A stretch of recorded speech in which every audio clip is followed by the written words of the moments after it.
നീ എന്നെ നോക്ക്, ഞാനൊക്കെ ഒറ്റ ഗോളുമായിട്ടാണ് മുമ്പോട്ട് പോണത്. ആ ഒറ്റ ഗോൾ എന്താണെന്ന് എനിക്കറിയാം. Flash back.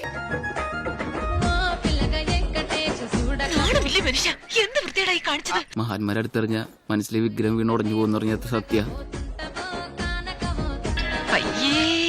ആലോചിക്കും തോറും നാണിച്ച് തൊലി പൊളിയുന്നു. കഴിഞ്ഞില്ല ഇനി കൊറേണ്ട്. ചിരിച്ചിരി നമ്മൾ മണ്ണ് തപ്പും.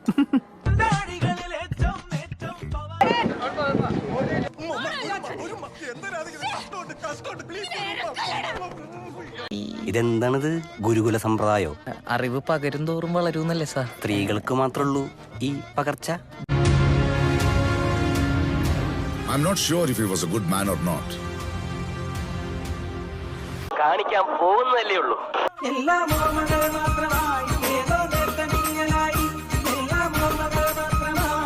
ഒരാളായിട്ട് ചുമ്മാ ഭാഗ്യലക്ഷ്മിയെ നല്ല കാണാൻ സുന്ദരിയായ ഭാഗ്യലക്ഷ്മിയെ ഇടയ്ക്കിടയ്ക്ക് ഒളികണ്ണിട്ട് നോക്കിക്കൊണ്ടിരിക്കുന്ന ഈ ചെറുപ്പക്കാരെ ആ വല്യമ്മ ശ്രദ്ധിക്കുന്നുണ്ടായിരുന്നു.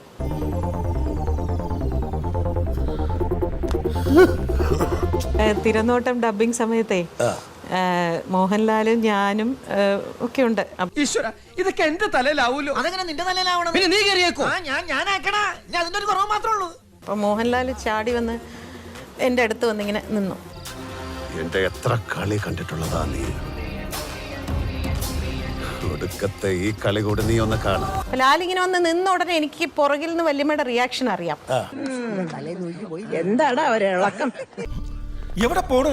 തൊണ്ട വെള്ളം കുടിക്കണം. അപ്പൊ ഞാൻ പതുക്കെ വല്യമ്മ ഇങ്ങനെ തിരിഞ്ഞു. വല്യമ്മ അവന്റെ അടുത്ത് മാറി നിൽക്ക്. ഈ സ്ത്രീകളുമായിട്ട് ഇടപഴകിയേ വലിയ ശീലമില്ലാത്തോണ്ടാ. സത്യം ഞാൻ തുറന്നു പറയട്ടെ, എനിക്കൊന്നും അറിയില്ല. എനിക്കൊരു പെണ്ണിനെയും പെടക്കോഴിനും അറിയില്ല. അതെങ്ങനെ മോഹൻലാലിനെ വെല്ലുമ്മയ്ക്ക് തിരിച്ചറിയാൻ പറ്റി?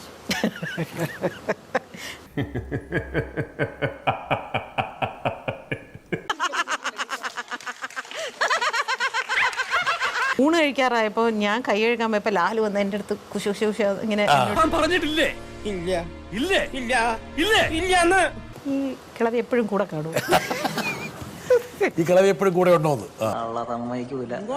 എന്താടി അവൻ പറഞ്ഞത്?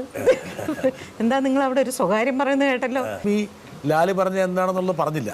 ഞാൻ പറഞ്ഞു പറയാൻ കൊള്ളുവോ? അശ്ലീല സാഹിത്യകാരന്മാരെ വരെ ലജ്ജിപ്പിക്കുന്ന തരത്തിലുള്ള വർണ്ണനകളും. എവിടെ പോയാലും ഇവൻ നോൺസെൻസ് മാത്രമേ സംസാരിക്കൂ. തീരെ തരംതാണവരെ അങ്ങനെയൊക്കെ ചെയ്യൂ. പുറത്തു മാഞ്ഞ് ഉള്ളി തനി ആഭാസൻ. വന്നിടത്ത് ലാല് നന്നായി നോക്കിട്ടൊക്കെ അല്ലേ പോയത്? അല്ലല്ല ലാൽ അങ്ങനെയൊന്നുമില്ല. ലാൽ അന്ന് അങ്ങനെയൊന്നുമില്ല. എന്താ പറഞ്ഞ? എന്റെ അമ്മേ ഞാനൊന്നും പറഞ്ഞില്ല. ഒന്നും പറഞ്ഞില്ല. നീ ഒന്നും പണയണ്ട. നിനക്ക് എന്തെങ്കിലും ഒരു കഴിവുണ്ടോ? നിനക്ക് കലാപരമായിട്ടുള്ള കഴിവുണ്ടോ? നിന്നെ 4 പേര് അറിയുമോ?